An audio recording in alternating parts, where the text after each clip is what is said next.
Olá, a gente vai mergulhar hoje num dos conceitos mais centrais e, vamos ser honestos, mais intrigantes da fé cristã, a doutrina da Trindade. Ela fala sobre a natureza de Deus, mas como é que algo pode ser um e três ao mesmo tempo? É um mistério e tanto, e é isso que a gente vai explorar. Pois é, a grande questão que ecoa há séculos é exatamente essa. Como é que se concilia a ideia de um Deus único com a distinção do Pai, do Filho e do Espírito Santo? Parece um paradoxo, né? Um paradoxo divino. E é exatamente nisso que a gente vai fundo agora. Ok, vamos lá! A tensão principal da Trindade é que ela afirma duas verdades ao mesmo tempo. Primeiro, que existe um e apenas um Deus. E segundo, que este Deus único existe como três pessoas distintas. Para a gente começar a desembaralhar esse nó, a gente precisa entender as palavras que a igreja lá no início usou para explicar essa doutrina. Os termos aqui são super importantes. O primeiro termo é ousia. É uma palavra grega que quer dizer essência ou substância. Então, quando se fala da ousia de Deus, o que se está afirmando é o monoteísmo. Aquele que está lá em Deuteronômio, sabe? Ouve Israel, o Senhor nosso Deus é o único Senhor. Ou seja, a natureza divina é uma só, não três. O segundo termo-chave é hipostasis, que a gente traduz como pessoa. E aqui, tem um ponto crucial. Não é pessoa como eu e você, indivíduos separados. Na teologia, significa um centro de identidade distinto. Então temos o Pai, o Filho e o Espírito Santo. Não como três seres, mas como três subsistências distintas que compartilham por completo a mesmíssima essência divina. Pensa assim, se a gente pergunta o que é Deus, a resposta da Bíblia é única, uma essência divina. Mas se a pergunta é quem é Deus, a resposta vem tripla.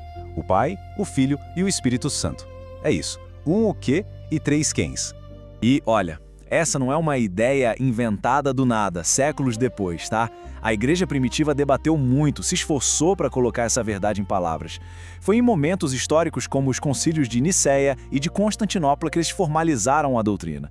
Era um jeito de proteger a fé, sabe? Deixar claro que as três pessoas são igualmente divinas e eternas. Mas de onde veio tudo isso? Embora a revelação completa esteja no Novo Testamento, as sementes da Trindade já podem ser encontradas muito antes, lá nas páginas do Antigo Testamento. Logo no primeiro versículo da Bíblia, a gente já encontra uma pista gramatical bem fascinante. A palavra em hebraico para Deus é Elohim, que é um substantivo plural. Mas o verbo que vem logo depois, criou, está no singular. Muitos teólogos veem isso como um primeiro sinalzinho da pluralidade dentro da unidade de Deus.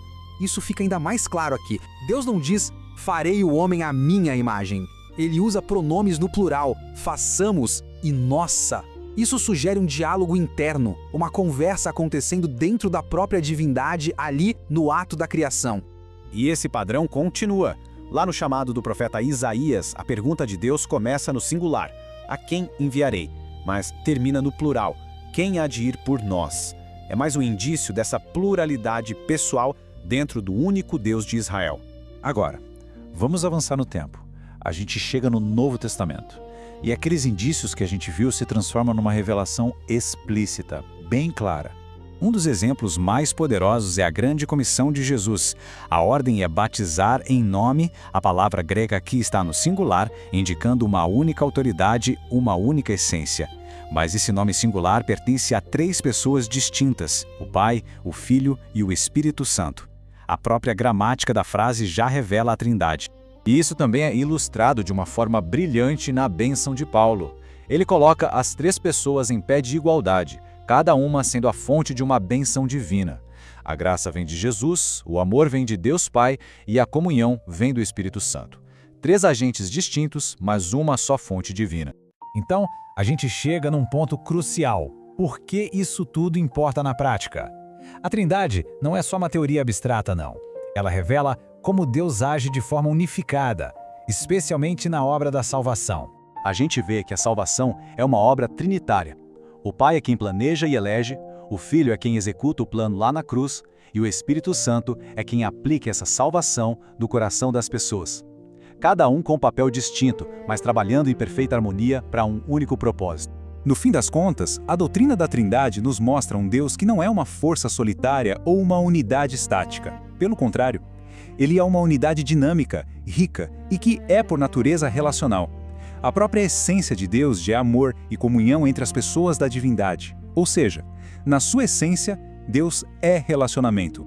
Isso nos deixa com uma pergunta para reflexão. Se a essência de Deus é uma comunhão de amor entre Pai, Filho e Espírito Santo, o que isso significa para a nossa adoração, para a nossa vida em comunidade e para o nosso entendimento do que é o amor?